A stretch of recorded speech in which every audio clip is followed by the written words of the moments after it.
کہ صدین پہاڑ ہیں ہی نہیں، کون بتائے گا؟ قرآن خود بتائے گا، کوئی اور نہیں بتائے گا۔ اس لیے میں ان ترجمے کے اوپر نہ جانے پہ اس لیے مجھے تکلیف ہوتی ہے، کیونکہ قرآن پاک میں اس کا اصلی مطلب کوئی اور کہیں اور سے لے نہیں سکتا تھا، وہ سورہ یاسین۔ کیونکہ یہاں پہ اللہ تعالیٰ کیا کہہ رہے ہیں کہ ذوالقرنین ان دو بیریئرز کے بیچ میں پہنچے۔ سورہ یاسین کی آیت نمبر 38 وہ کھولیں اور وہ پڑھیں تاکہ آپ کو پتہ چلے کہ اللہ تعالیٰ نے یہ ذوالقرنین کر کیا رہے تھے اور کس طریقے کا بیریئر بنانا تھا۔ اور وہاں انہیں ایک قوم ملی، جی، ہم نے ان سے کہا اے ذوالقرنین تمہارے پاس دو راستے ہیں، یا تو ان لوگوں کو سزا دو یا پھر ان کے معاملے میں اچھا رویہ اختیار کرو۔ انہوں نے کہا میں ان میں سے جو کوئی ظلم کا راستہ اختیار کرے گا اسے تو ہم سزا دیں گے، پھر اسے اپنے رب کے پاس پہنچا دیا جائے گا اور وہ اسے سخت عذاب دے گا۔ البتہ جو کوئی ایمان لائے گا وہ نیک عمل کرے گا تو وہ بدلے کے طور پر اچھے انجام کا مستحق ہوگا، اور ہم بھی اس کی تفصیل بہت لمبی ہے اور اس کے اندر کچھ ایسے پوسچولیٹس ہیں جو کہ ضروری ہیں ڈسکس کریں، مگر ہمارا چونکہ موضوع یہ نہیں ہے، کیونکہ انبیاء کی جتنی بھی لسٹ ہے اس پہ ان تمام انبیاء کے ساتھ اس پوری لسٹ میں اللہ تعالیٰ نے عدالت کا حکم دنیا میں زندہ لوگوں کے اوپر کسی کو نہیں دیا۔ تو اس لیے عمر بن خطاب رضی اللہ تعالیٰ نے کہا تھا کہ ذوالقرنین جو ہے نا ایک فرشتہ ہے، وہ انسان نہیں ہے۔ تو مگر اگر یہ سمجھ لیں کہ عدالت اللہ تعالیٰ نے لگوائی تھی، کیونکہ دنیا میں تو عدالت نہیں لگواتے اللہ تعالیٰ، یہ ڈائریکٹ وحی ہو رہی ہے، یہ یاد رکھیے گا۔ ہم نے ذوالقرنین سے کہا، ڈائریکٹ وحی ہو رہی ہے، تو غالب گمان نہیں کیا جا سکتا، یہاں پہ ایک گمان تو کیا جا سکتا ہے کہ یہ نبی ہی ہیں جن پہ ڈائریکٹ وحی ہو رہی ہے، ٹھیک ہے۔ تو سزا کے لیے اور جزا کے لیے اوپن کورٹ دے دی اللہ تعالیٰ نے ذوالقرنین کو یہاں پہ۔ بہرحال موضوع یہ نہیں ہے، اس لیے میں اس کی تفصیل میں نہیں جا رہا۔ اس کے بعد وہ ایک اور راستے کے پیچھے چل پڑے۔ فاتبع سببا، سببا راستے پہ، وسائل پہ نہیں۔ یہاں تک کہ جب وہ سورج کے طلوع ہونے کی جگہ پہنچے تو انہوں نے دیکھا کہ وہ ایک ایسی قوم پر طلوع ہو رہا ہے جسے ہم نے اس کی دھوپ سے بچنے کے لیے کوئی اوٹ مہیا نہیں کی تھی۔ جی، اب یہ اس دنیا میں انہوں نے زبردستی فٹ کرنا ہے ایسا علاقہ جہاں پہ سورج سے بچنے کا کوئی انتظام نہیں ہے۔ جس مرضی مطلب میں لے لیں، جو مرضی سائنس لڑا لیں، دنیا میں ایسا کوئی علاقہ نہیں ہے کہ جہاں پہ ایک قوم کو سورج سے پروٹیکشن نہیں ہے۔ دنیا ایک کرہ ہے، اس کرے کو جس جگہ پہ جو بھی کرہ حصہ اس کرے کا سورج سے پروٹیکٹڈ ہے، جس وجہ سے وہ وجہ کرے کے اوپر لپیٹی ہے اللہ تعالیٰ نے، وہاں سے سورج کی پروٹیکشن، سورج سے پروٹیکشن ہو رہی ہے۔ سو اس کا بس ایک ہی مطلب ہے کہ سورج کی اس پروٹیکٹیو لیئر کے اندر، ارتھ کی پروٹیکٹیو لیئر کے اندر ایک سوراخ ہے، اس سوراخ کے تھرو سورج کی کرنیں اپنی تمام تر ریڈیشن نیچے لے کے آ رہی ہیں، اور ذوالقرنین اس جگہ پہ پہنچ گئے۔ اس کا بس یہی مطلب یہ رہ سکتا ہے اگر زبردستی کھینچنا ہے تو، ورنہ اس کا آسان سا مطلب یہ ہے کہ یہ چونکہ اب ادھر جا چکا ہے جہاں پہ یہ سارے کے سارے معاملات اسپیس اینڈ ٹائم کے الگ سے ہو رہے ہیں، تو وہاں پہ ایک ایسا پلانٹ ہے جہاں پہ اس طرح کا ایٹماسفیئر نہیں ہے جو سورج سے پروٹیکٹ کر سکے، جیسے ہماری پلانٹ ارتھ کا ہے، جو کہ ہمیں سورج سے پروٹیکشن ملتی ہے۔ سیدنا حسن علیہ السلام نے اس قوم کے بارے میں بتایا کہ یہ قوم ایسی تھی کہ جو دن کو پانی کے اندر چلی جاتی تھی اور رات کو پانی کے باہر آ جاتی تھی، کیونکہ رات کو سورج جو ہے وہ الٹی طرف ہوتا ہے پلانٹ کے۔ تو صاف سمجھ آ رہی ہے کہ یہ کسی اور ہی قسم کی مخلوق ہے۔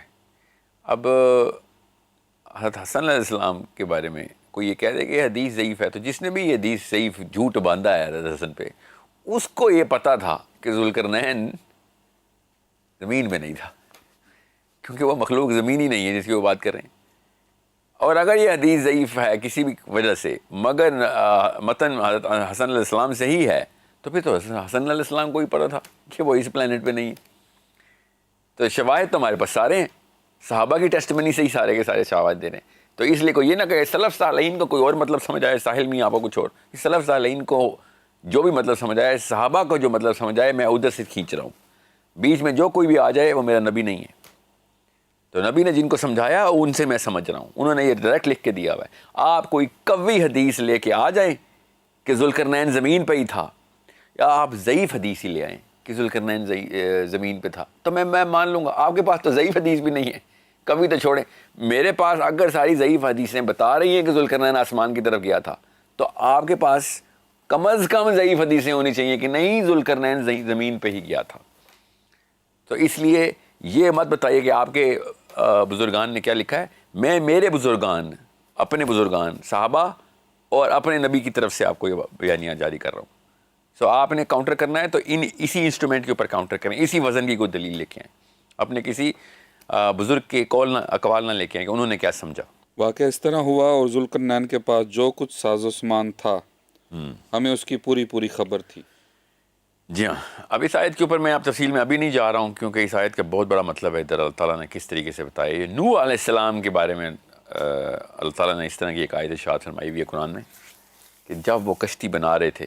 تو میں اس تفصیل میں نہیں جا رہا کیونکہ ہمارے موضوع سے تعلق نہیں ہے, مگر یہ سوچنے والے کے لیے بہت زبردست دروازہ ہے یہاں سے جو کھل جاتا ہے. جی, اس کے بعد وہ ایک اور راستے کے پیچھے چل پڑے یہاں تک کہ جب دو پہاڑوں کے درمیان پہنچے. یہ آپ غور سے سمجھیں, ادھر آگے یہ جملہ پورا آیت پوری کریں جو ترجمہ لکھا ہوا ہے. یہاں تک کہ جب وہ دو پہاڑوں کے درمیان پہنچے تو انہیں پہاڑوں سے پہلے کچھ لوگ ملے جن کے بارے میں ایسا لگتا تھا کہ وہ کوئی بات نہیں سمجھتے. جی ہاں, انہوں نے رک جائیں کیونکہ ایک آیت کا حتی اذا بلغ بین السدین, کہاں ہے پہاڑ؟ ادھر عربی میں تو کہیں نہیں لکھا پہاڑوں کے بیچ میں پہنچے. پہاڑ کا تو لفظ ہی نہیں ہے آیت میں. حتی اذا بلغ بین السدین, سدین کے بیچ میں آئے اور سمجھ لیں کہ یہ پہاڑ ہے. تو اسی آیت کا آخری لفظ آپ نے پہاڑی میں لینا تھا, وہ تو نہیں لیا کسی نے. اس سے اگلی آیت کا جو آخری لفظ ہے بین السدین میں آئے ہیں, سمجھ لیں دو پہاڑوں کے بیچ میں آئے ہیں ذوالقرنین, اور اینڈ میں آ کے انہوں نے سدا ہی کریٹ کیا. تو تیسرا پہاڑ بنایا انہوں نے تو حضرت ذوالقرنین نے پہاڑ تو نہیں بنایا نا. ہم سب کو پتہ ہے کہ حضرت ذوالقرنین نے according to the classical definition دیوار بنائی ہے نا. تو پھر یہاں پہ دو دیواروں کے بیچ میں پہنچائے نا, دو پہاڑوں کے بیچ میں کیوں پہنچا رہے ہیں؟ انہوں نے بعد میں دیوار کیا اور پہلے جی کیونکہ سدین پہاڑ ہیں ہی نہیں. کون بتائے گا؟ قرآن خود بتائے گا, کوئی اور نہیں بتائے گا. اس لیے میں ان ترجمے کے اوپر نہ جانے پہ اس لیے مجھے تکلیف ہوتی ہے کیونکہ قرآن پاک میں اس کا اصلی مطلب کوئی اور کہیں اور سے لے نہیں سکتا تھا. وہ سورہ یاسین ہے.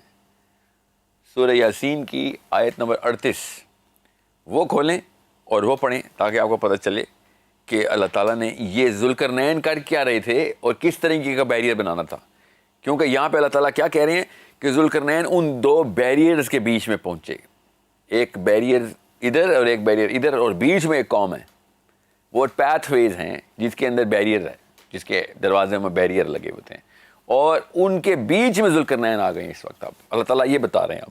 اب تیسری جگہ نکلیں نا, پہلے سیٹنگ آف دا سن کے پاس گئے, پھر برتھ آف دا سن کے پاس گئے, اور اب تیسرا سفر شروع ہوا ہے. ٹھیک ہے, اور اب یہ ان دو بیریئرز کے بیچ میں پہنچے ہیں. ابھی بتاتا ہوں سورہ یاسین آیت نمبر 38 وہاں تک آپ کھول لیں. تو جب آپ دو بیریئرز کے بیچ میں پہنچیں گے تب کہیں جا کے وہ والا بیریئر سمجھ آئے گا جو ذوالقرنین نے بنایا. وہ ایک ہی لفظ ہے, بین السدین پہاڑ ہیں, تو پھر ذوالقرنین نے بھی پھر اصلی پہاڑ ہی بنایا ہوگا. اس کی دیوار کو آپ دیوار نہیں بولیں گے, پھر پہاڑ ہی بولیں گے, کیونکہ وہ سدا اور سدین ایک ہی لفظ ہے. دو سدین ایک سدا, یہ قرآن پاک خود بتا رہا ہے پے در پہ اپنی آیات میں. آپ نے ایک جگہ پہاڑ لے کے, جیسے اوپر سبابا کو ایک جگہ وسائل لے کے دوسری جگہ راستہ بنا دیا ہے, اس طریقے سے اوپر سدین کو ایک جگہ پہاڑ بنا کے تیسری جگہ دیوار نہیں بنا سکتے. سو قرآن پاک نے بتایا ہوا ہے کہ کس طریقے کا بیریئر ہے اور کیا معاملہ ہے کہ ذوالقرنین کے سامنے اس کے ساتھ ہوا ہے.